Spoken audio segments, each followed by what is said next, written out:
Hello everyone, astro with M Singh में ma'am Singh आप सभी दर्शकों का बहुत बहुत स्वागत करती हूँ। आज मैं आपके लिए जो वीडियो लेकर आई हूँ ये है केतु इन 10th हाउस।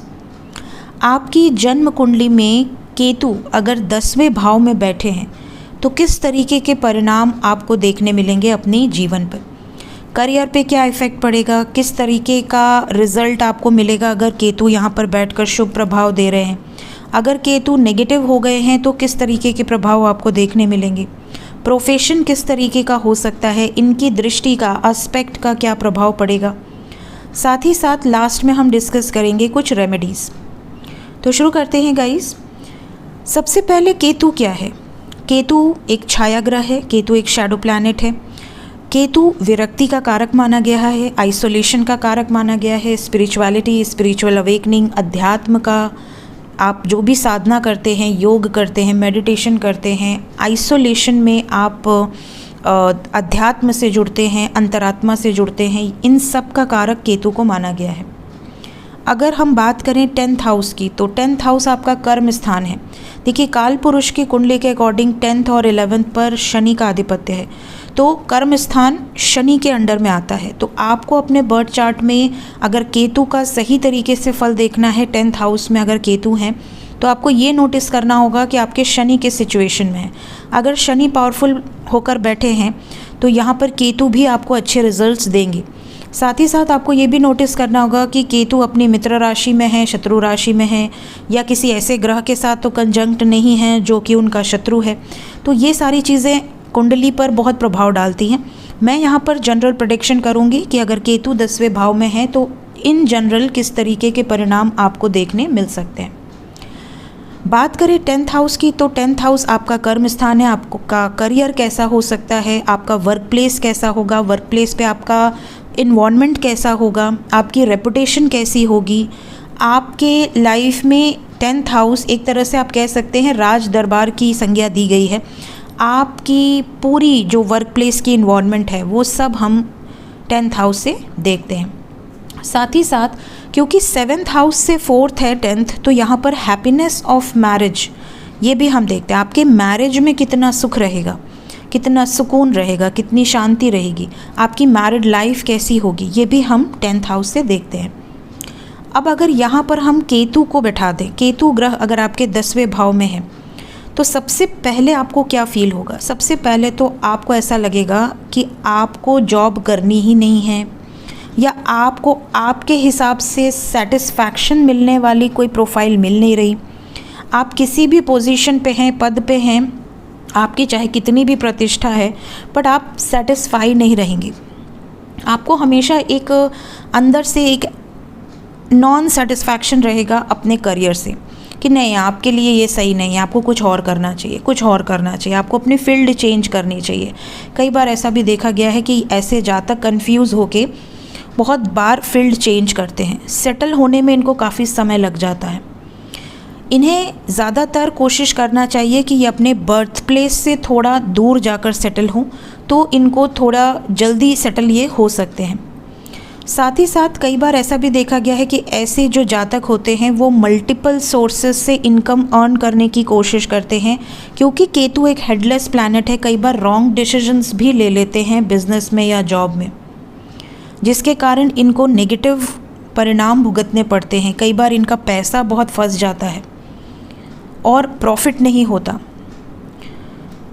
ऐसा भी देखा गया है कि अगर केतु 10वें भाव में है तो आप जहाँ पर काम करते हैं वहाँ आपके कार्य क्षेत्र में आपकी बहस हो सकती है। आपके बॉस से आपका न पटना, आपके स्टाफ से आपका न पटना, इस तरह की भी चीज़ें देखी गई हैं। केतु जिस भी जातक के 10वें भाव में हो उनको कहा जाता है कि आप अपने ज़ुबान के पक्के रहें। आपने अगर किसी को ज़ुबान दी है, कमिटमेंट दिया है, वादा किया है तो उसे निभाना चाहिए, वादे से पीछे नहीं हटना चाहिए। अदरवाइज़ केतु बहुत ख़राब हो जाते हैं, रुष्ट हो जाते हैं और नेगेटिव परिणाम देना शुरू कर देते हैं। देखिए, केतु को झंडा कहा गया है, केतु को फ्लैग कहा गया है, अचीवमेंट कहा गया है। केतु जहाँ भी बैठते हैं आपने उस हाउस को ऑलरेडी पास्ट लाइफ में भोगा है, तो इस लाइफ में आप उसकी तरफ आपकी डिज़ायर तो रहेगी कि आप अच्छा करें, अच्छा अर्न करें। क्योंकि राहु देखिए 4th हाउस में है, तो राहु आपको प्रभावित करेंगे कि आपको कुछ ऐसा करना है जिससे कि आप अपने आप को सेटल कर सकें, अच्छे से अच्छा आपके पास घर हो, गाड़ी हो, बंगला हो, ऐशो आराम हो, लग्जरी हो। राहु आपको लगातार फोर्स करेंगे टुवर्ड्स मटेरियल थिंग्स। लेकिन केतु डिटैचमेंट का कारक है। केतु आपको डिटैच करता है मटेरियल चीज़ों से। तो आप चाहे कितना भी अर्न कर लें, कितना भी नेम, फेम, रिकॉग्निशन, कितनी भी पावर आप अचीव कर लें, लेकिन एक टाइम ऐसा ज़रूर आता है आपकी लाइफ में जब केतु आपको ऐसा समझाते हैं, स्पेशली अपनी दशा, अंतरदशा या महादशा में, कि आपके लिए आप जो कर रहे हैं वो आप अपने साथ कुछ नहीं ले जा पाएंगे। आपको वो अचीव करना है जो आप अपने साथ ले जा पाएँ। जैसे आप लोगों की, समाज की सेवा करें, कुछ ना कुछ ऐसे कार्य करें जिससे आपको पुण्य की प्राप्ति हो, आपको आंतरिक सुकून मिले। तो कई बार ऐसा देखा गया है कि ऐसे जो जातक होते हैं ये बहुत ज़्यादा साधना, मेडिटेशन और कई बार इस तरह के प्रोफाइल्स को ये अपना प्रोफेशन भी बनाना पसंद करते हैं। साथ ही साथ ऐसे जातकों को मैं कह सकती हूँ कि ऐसे कई जातक होंगे जो कि किसी मंदिर के महंत होंगे, पंडित होंगे, मठाधीश होंगे। ज़्यादातर आप देखेंगे तो केतु उनका कहीं ना कहीं 10th हाउस में प्लेस हो सकता है। ऐसे जातकों को देखिए करियर में स्ट्रगल बहुत करना होता है, क्योंकि शनि का स्थान है और शनि बिना मेहनत के फल नहीं देते। तो आप जितनी कड़ी मेहनत करेंगे उतना ही अच्छा परिणाम आपको देखने मिलेगा। भाग्य, कई बार आपको ऐसा लगता है कि भाग्य आपका साथ नहीं दे रहा है, भाग्य आपसे कोसों दूर चला गया है। ऐसे जातकों को हमेशा एक नेगेटिव जो एनर्जी है वो घेरने की कोशिश करती है। इसीलिए ऐसे जातकों को मेडिटेशन ज़रूर करना चाहिए। जितना आप सिंपल लाइफ जीने की कोशिश करेंगे, हमेशा से एक बैलेंस्ड एनर्जी में रहेंगे। 4th हाउस में राहु बैठकर आपको प्रभावित करेंगे, लेकिन अगर आप राहु के चंगुल से बच जाते हैं तो यहाँ पर आपको केतु बहुत ही अच्छे रिजल्ट्स देना शुरू कर देते हैं।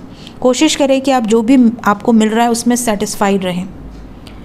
कई बार ऐसा भी देखा गया है कि 10th हाउस में जिन जातकों के केतु रहता है वो कई बार गवर्नमेंट की तरफ से भी उनका दुश्मनी हो जाता है। सरकारी जो भी इंसान है, आदमी हैं, गवर्नमेंट ऑफिसर्स हैं, वहाँ पर भी इनकी कोई ना कोई इश्यूज़ क्रिएट हो जाती है। एस्पेक्ट की बात करूँ तो केतु 10वें भाव में बैठ के देखिए, सबसे पहले जो 5वीं दृष्टि है इनकी जाएगी दूसरे भाव पे, फिर 7वीं दृष्टि इनकी जाएगी 4th हाउस पे और 9वीं दृष्टि इनकी जाएगी 6th हाउस पे। 2nd हाउस पे दृष्टि डालेंगे तो केतु देव देखिए आपके फाइनेंसेस को इफ़ेक्ट करेंगे। आप चाहे कितना भी अर्न कर लें, कितना भी सेव कर लें, आपको ऐसा लगेगा कि यार मैंने तो इतना पैसा सेव कर रखा है कि मेरी 7 पुश्त खा सकती हैं। लेकिन सडनली कोई ना कोई ऐसा अनएक्सपेक्टेड खर्चा आएगा जिससे कि आपकी सेविंग्स, रखा धन खर्च हो जाएगा। इसलिए हमेशा इन्वेस्ट कर दें, सेव करने से ज़्यादा इन्वेस्टमेंट पर फोकस करें। ऐसे जातक कई बार फैमिली से भी दूरी बना कर रखते हैं या कोई ना कोई रीज़न से फैमिली से थोड़ा दूर रहते हैं। 2nd हाउस पे दृष्टि डालने पर केतु फाइनेंसेस को इफ़ेक्ट करते हैं, इसलिए ऐसा भी कहा जाता है एज एन रेमेडी कि आप मल्टीपल सोर्सेज रखें इनकम के और साथ ही साथ अपना बैकअप मजबूत रखें। स्पेशली 42 से 48 ईयर्स के बीच में कोई ना कोई ऐसी सिचुएशन क्रिएट हो सकती है जिससे कि आपके फाइनेंसेस में इश्यूज़ आए, और उस समय पर अगर आपका बैकअप स्ट्रॉन्ग है तो आप उस प्रॉब्लम से निपट सकते हैं। अगर हम बात करें 4th हाउस, तो 4th हाउस में राहु बैठे हैं। राहु 4th हाउस में रहेंगे तो ये आपको हमेशा प्रेरित करेंगे कि आपको अपने स्टैंडर्ड को रेज़ करना है। आपको अपनी लाइफ में अच्छा गाड़ी चाहिए, अच्छा बंगला चाहिए, अच्छी लग्जरियस होम चाहिए, एक अच्छी लग्जरियस लाइफ चाहिए, ठीक है, रॉयल लाइफ स्टाइल चाहिए, क्योंकि राहु भूख है। राहु आपको ज़िद देगा कि आपको ये सब अचीव करना है, और जब आप वो सारी चीज़ें अचीव नहीं कर पाएंगे किसी कारणवश तो आपको अंदर ही अंदर डिप्रेशन होने लगेगा, अंदर ही अंदर आप बहुत ज़्यादा घुटन फील करने लगेंगे, अनसेटिस्फैक्शन फील करने लगेंगे। इसीलिए केतु और राहु की ये जो एक्सिस है इसको कार्मिक एक्सिस भी कहा जाता है, ठीक है। बहुत ही ज़्यादा स्ट्रगल इस एक्सिस में आपको देखने मिलता है। कई बार यहाँ पर आपको sudden wealth, sudden rage, sudden rise, sudden recognition, ये सारी चीज़ें भी अचीव होती हैं, लेकिन सडन डाउनफॉल भी आपको देखना पड़ता है। 6th हाउस पे दृष्टि डालेंगे तो देखिए एनिमीज़, रोग, ऋण, शत्रुओं का घर है, तो यहाँ पर आपके एनिमीज़ बहुत होंगे, लेकिन आप एनिमीज़ पर विजय प्राप्त करेंगे। एनिमीज़ को केतुदेव कट ऑफ करेंगे। साथ ही साथ आपकी लाइफ में डे टू डे कुछ ना कुछ प्रॉब्लम्स आपको फेस करनी पड़ेंगी। कई बार आपको ऐसा भी लगेगा कि यार मेरी ही लाइफ में सारी प्रॉब्लम्स क्यों हैं। इरिटेटिंग एक्सपीरियंसेस हो जाते हैं कई बार। ऐसा भी देखा गया है कि कई बार क्योंकि छठवां घर आपके मामा का, आपका मैटरनल फैमिली का होता है, तो यहाँ पर कई बार आपके मामा के घर में अगर केतु पॉजिटिव है तो काफ़ी अच्छे रिजल्ट्स देखने मिलेंगे। रिश्ता काफ़ी अच्छा रहेगा, मामा के लाइफ में मामा के बच्चे, मामा की ग्रोथ अच्छी रहेगी। लेकिन अगर केतु ख़राब रिजल्ट दे रहे हैं तो मामा के परिवार पर आपको इसके बैड इफ़ेक्ट्स देखने मिल जाएंगे। इवन आपके भाइयों के साथ भी आपको अपने संबंध अच्छे बनाकर रखने चाहिए अगर केतु 10th में है तो। ठीक है, अगर भाई से कोई प्रॉब्लम चल रही है, कोई मिसअंडरस्टैंडिंग है, तो आप एक दूसरे को सॉर्ट आउट करें, एक दूसरे की जो भी प्रॉब्लम्स हैं उसको भुलाकर चीज़ों को क्लियर आउट करें। केतु अगर नेगेटिव परिणाम देने पे आ जाएं तो सबसे पहले तो देखिए करियर में प्रॉब्लम शुरू हो जाती है। जॉब ना मिलना, बिजनेस में लॉस होना, सेटिस्फैक्शन ना होना, कार्य में मन ना लगना, लेजीनेस होना, कई बार नज़र लग जाना, धोखा मिलना, पार्टनरशिप में कोई बिज़नेस कर रहे हैं वहाँ पर आपको प्रॉब्लम फेस करना। ठीक है, इसके अलावा हेल्थ प्रॉब्लम्स भी आपको देखने मिलती हैं। यहाँ पर बहुत ज़्यादा पॉसिबिलिटी है कि आपको फोड़े, फुंसी या नाभि के नीचे के रोग, किडनी से related problems, backbone problems face करनी पड़ सकती है। 10वें भाव में अगर केतु ग्रह हैं तो आपको अपना कैरेक्टर साफ रखना चाहिए। ठीक है, मैरिड लाइफ में अगर कोई प्रॉब्लम आ रही है या आपकी फैमिली लाइफ में, करियर में किसी भी तरह की कोई प्रॉब्लम आ रही है तो आप एक रेमेडी ज़रूर किया कीजिए कि आप गणेश जी की पूजा ज़रूर करें। गणेश जी की पूजा से आपको केतु देव के पॉजिटिव रिजल्ट्स मिलना शुरू हो जाएंगे। क्योंकि शनि के घर में केतु देव बैठे हैं तो आप जितना ही अंधे लोगों की या हैंडीकैप लोगों की सेवा करें आपके लिए बहुत शुभ है। कभी भी सोना न बेचें। ठीक है, ऐसा कभी ना करें कि आपने अपने सोने को बेच दिया, ठीक है, रखा धन खर्च कर दिया, ऐसी कोशिश ना करें। इन्वेस्टमेंट को तोड़ने की या गोल्ड को बेचने का कार्य करने से केतु देव रुष्ट होते हैं। ठीक है, यहाँ पर आपको डॉग्स की, एनिमल्स की अगर आप सेवा करते हैं, उनको फीड करते हैं तो भी आपको केतु देव के बहुत अच्छे परिणाम देखने मिलते हैं। अगर मैं बात करूँ प्रोफेशन की, किस तरीके का प्रोफेशन हो सकता है अगर केतु आपके 10th हाउस में है, तो देखिए यहाँ पर मेडिसिन से related profession, spiritual teacher, healer, astrologer, occult से रिलेटेड कोई भी प्रोफेशन, लॉ फील्ड से रिलेटेड, पॉलिटिक्स से रिलेटेड, टेक्नोलॉजी से रिलेटेड, फार्मास्यूटिकल या आयुर्वेदा से रिलेटेड या गवर्नमेंट ऑफिसेज में भी आप ट्राई कर सकते हैं। इस तरह की जॉब प्रोफाइल्स आपके लिए सूटेबल रहेंगी। तो ये थी गाइस मेरी एक छोटी सी रिसर्च। केतु अगर आपके 10वें भाव में है तो किस तरह के रिजल्ट्स आपको देखने मिल सकते हैं। वीडियो अगर आपको अच्छी लगी हो तो लाइक ज़रूर कीजिएगा, शेयर कीजिएगा। अगर आपके घर में किसी के केतु 10th हाउस में हैं तो उनसे आप वीडियो को शेयर ज़रूर कीजिएगा। कमेंट में अपने रिव्यूज़ ज़रूर दीजिएगा। Thank you so much guys, take care.